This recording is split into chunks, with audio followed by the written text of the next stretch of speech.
Assalamu alaikum and welcome to another episode of Dear Masuma with myself, Sana Araji, and Masuma Ja'afar, who will answer your deepest concerns and queries. Assalamu alaikum, Masuma. Wa alaikum assalam wa rahmatullah. Thank you for joining us again. Thank you. So we have another question from a viewer, and they're saying, Dear Masuma, I've recently had a baby with my wife, alhamdulillah. However, although I am very thankful Allah has bestowed his blessings and mercy on us as a family, there are still things that I am struggling to cope with. My wife unfortunately seems to have major problems with postnatal depression after giving birth to our son. I have no idea what to do. My wife is always crying. She has trouble eating and also breastfeeding our baby, which was something very important to both of us. She is currently getting counselling, but I just wish things would improve at a faster rate. Do you suggest anything that I can do to help my wife with her postnatal depression? Bismillah ar-Rahman ar-Rahim. I think this is so beautiful that a husband's actually written in concerned about his wife. A lot of the times I think within our cultures we seem to think that these things don't exist and it's all in her mind and she needs to just get past it and get over it. And it's not that easy. Postnatal depression is a real thing and a lot of women suffer from it. And a lot of women don't even realize that they're suffering from it. And, they think that they're bad mothers. And it's to do with hormone imbalance and so forth. So it's something that you need to get professional help with. And it's beautiful that he's recognized this. I think and he wants to help.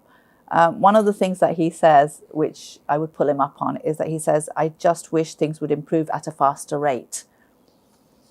I'd like to give him an example of if your wife broke her arm, you wouldn't expect it to fix at a faster rate. You'd expect it to fix when it's ready to be fixed. So if she's in plaster, if the doctor says, okay, this is going to take 6 weeks or 8 weeks or however long she has to have the plaster, you wouldn't question it. Of course, yeah. And it's the same sort of thing with mental illness as well. It does take a while and it will happen at a steady rate and he needs to be okay with that. So it's nice that he's acknowledged it. It's nice that he wants to be there for her. But I think he needs to recognize that it's a slow journey and he needs to be okay with that as well. Yeah. So I think that's really, really important to start off with. There's a lot of things that he can do to help. He can just be there for her emotionally. Right. Tell her it's not her fault. Just literally just make her realize that she's not a bad mother. Because a lot of the things that don't help with the postnatal depression is when you beat yourself up about it. And you constantly tell yourself that you're an awful mother and that makes it worse. So making her recognize that she's not a bad mother, making her realize that he's there beside her, he will help her, doing things together with the baby.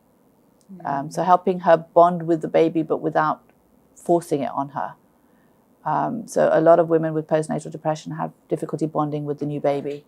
So maybe just going out for walks, taking her and the baby out for a walk to the park, or just sitting together and sort of taking the pressure off her and trying to be there with the baby, but around her as well. So you're not taking the baby away from her, but you're trying to get her to bond without pushing it on her so much. Okay. Would you say for example, if he was to help her more at home and take the baby out, instead of leaving the baby all the time with mom at home, would that be a bad thing to do? It isn't a bad thing, but what he needs to do is get her to bond with the baby, but without forcing it on her. Right. Okay. So if he's taking the baby away from her, then she's not going to bond with the baby so much. Okay. And if he's forcing her to keep holding the baby and doing things with the baby, then she's going to resent that as well. Okay. So it's like finding a middle ground. Right, okay. And also giving her me time as well. So sometimes it may be nice for her not to have the baby around and just having me time. Sometimes it'd be nice for them to have couple time. Yeah. So, asking family members, friends to sort of babysit, even if it's for half an hour. They don't have to go out anywhere. It can still be in the same house. But just alone together. Yeah, exactly, without the baby being there. Okay. He talked about how she's finding it difficult to eat. She's having trouble eating and breastfeeding. Yeah. So again, why is she finding it difficult eating? Is it because of the depression she doesn't want to eat, or is it that she's, there are certain foods that she's not enjoying? What is it about the eating that she's having a problem with? Is something that they need to discuss, and maybe they need to sort of eat together. Maybe sort of eat little bits throughout the day, because if she's breastfeeding, she will have to make sure she's eating and eating the right types of food as well. Yeah. And if she's finding it difficult with breastfeeding, actually getting the midwife in to talk to her, going to there's lots of classes on breastfeeding and things like that. She could pump as well. Exactly, that's what I was going to say. She could pump, and that takes the pressure off her as well. Yeah. What it does do is it takes away that bonding time between mother and child. So again, that attachment between the exactly. between so yes, she could pump, but I wouldn't encourage that all the time. Okay. So maybe sometimes, and that gives her the freedom to actually then have more time away from the baby as well. Right. Okay. Which she may need. Again, I think he has to take her cue to find out what it is that she feels she needs, and it's it's nice that she's getting counselling.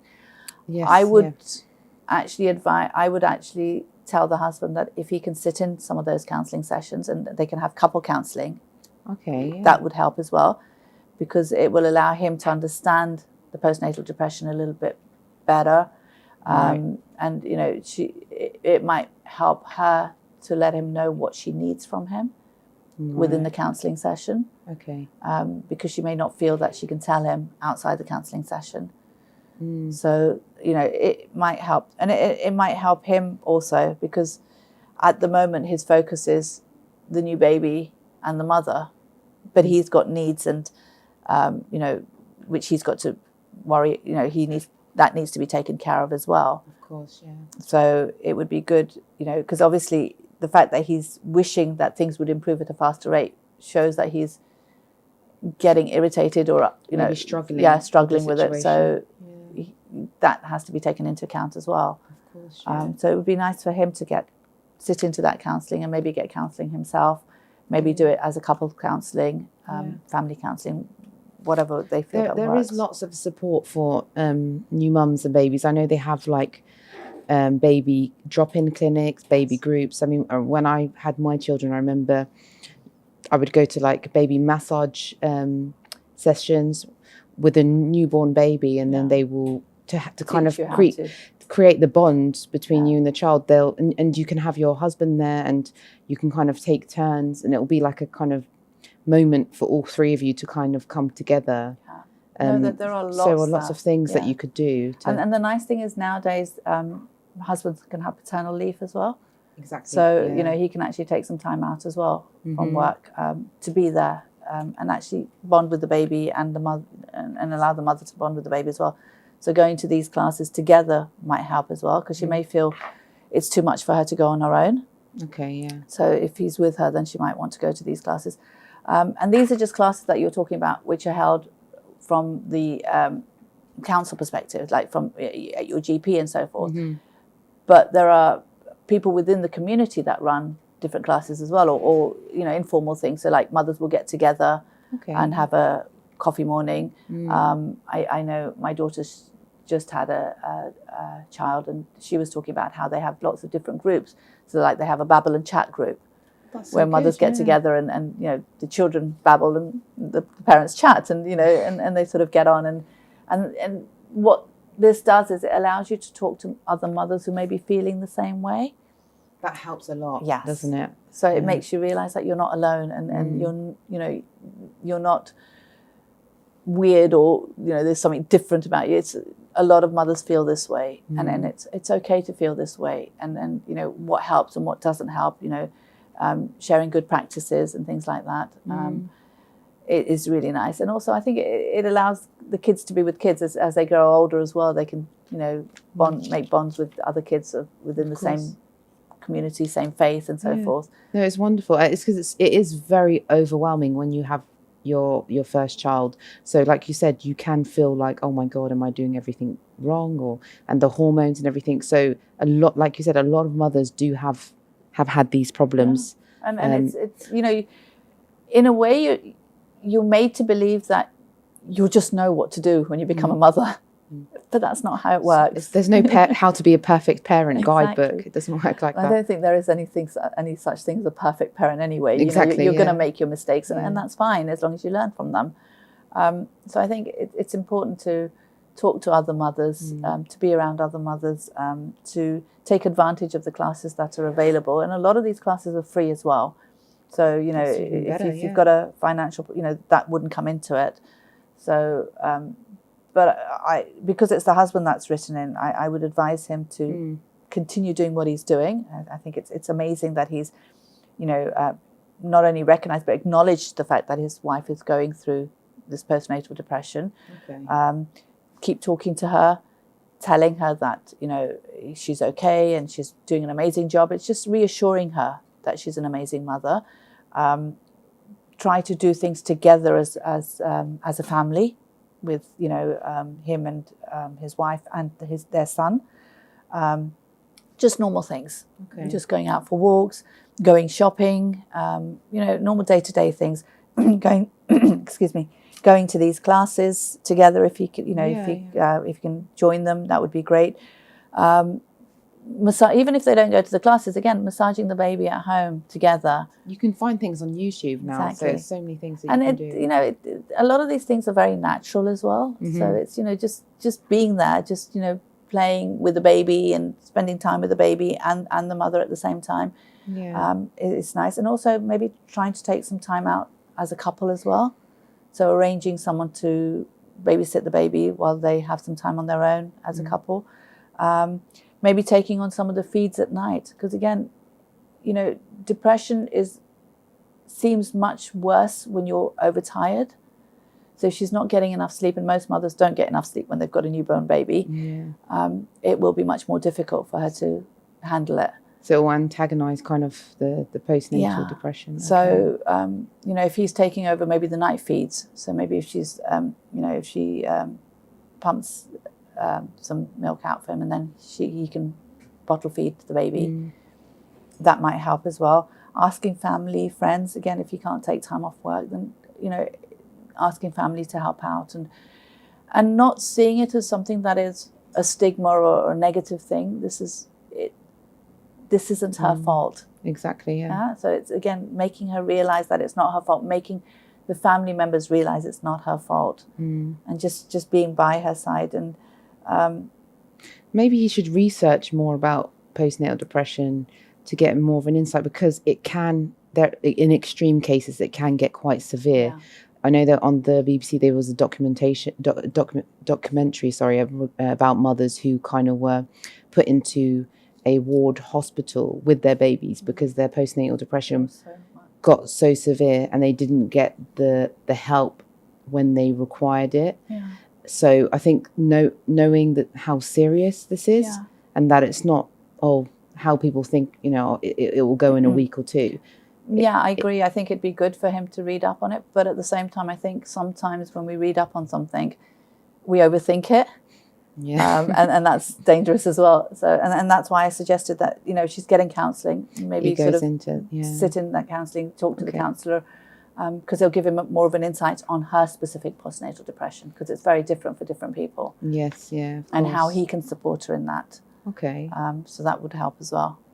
Okay, and what about in terms of Islamically? Is there something that he could do? I don't know, du'as or Quran or. Yeah, a lot of the times I think it's one of the things that you can do. It shouldn't be the only thing, because obviously if you've got postnatal depression, you need to have professional help. You need to seek professional help. But having the Quran being recited, having a tape of the Quran when she's just sitting there with the baby will calm her down a little bit. It speaks to the soul, so it does help. Talking to God actually helps. Again, there are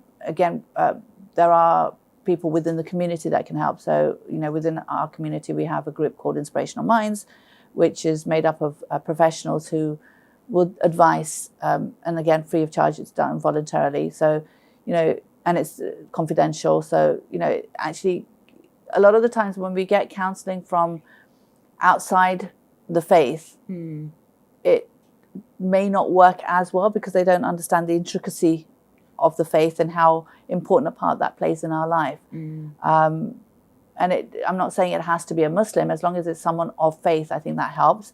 Obviously, if it's a Muslim, it helps a little bit more. And if it's someone of the same culture background, it helps even more because then they can understand where you're coming from. So sometimes I think within your own community, if you have people who you can just ask for advice from in a confidential way, that helps as well. So looking within the community to see if there is anything that's there which he can access, maybe. I think it's also making sure that she's not left on her own, because that then obviously makes her overthink things, and it doesn't help with the depression. You know, when you're out and about, fresh air, people, you know, things like that also help. But taking her cue, because it's different for different people. Some people may feel overwhelmed being around lots of different people. Right. Okay. So actually asking her what it is that she feels will help is important. Right.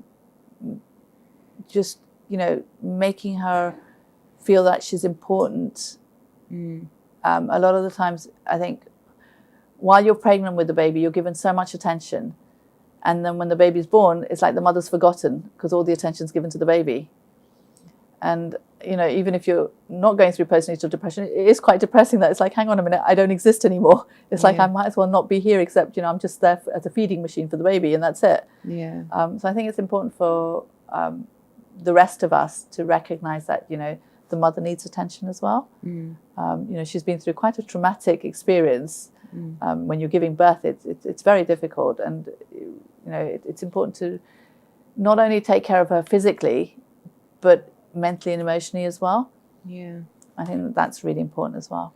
Yeah, definitely. And like, I know we're focusing mostly on the mother, but you can see how all the attention goes on the mother and the baby, and the father is just completely like just kind of separated from the whole thing, as in the one that needs to support all of this.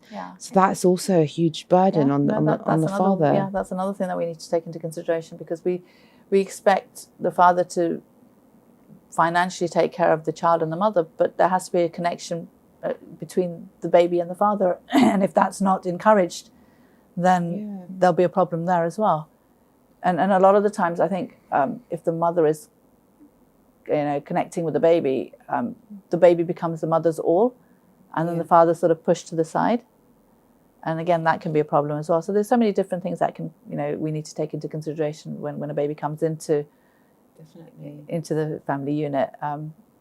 But yeah, it is. I mean, I remember when I had my children, I spent a lot of time with my actual mum and my parents. So although my husband was helping me a lot, I felt like that eased a bit of the pressure. So maybe if she does have family close by, like I would go and take my things and literally go and stay with my family for a month or something. And I just felt like that really, with my first child, I felt like that really helped me kind of get into the momentum of being a mother. I know not everybody's able to do that, but if you do, maybe perhaps have something similar.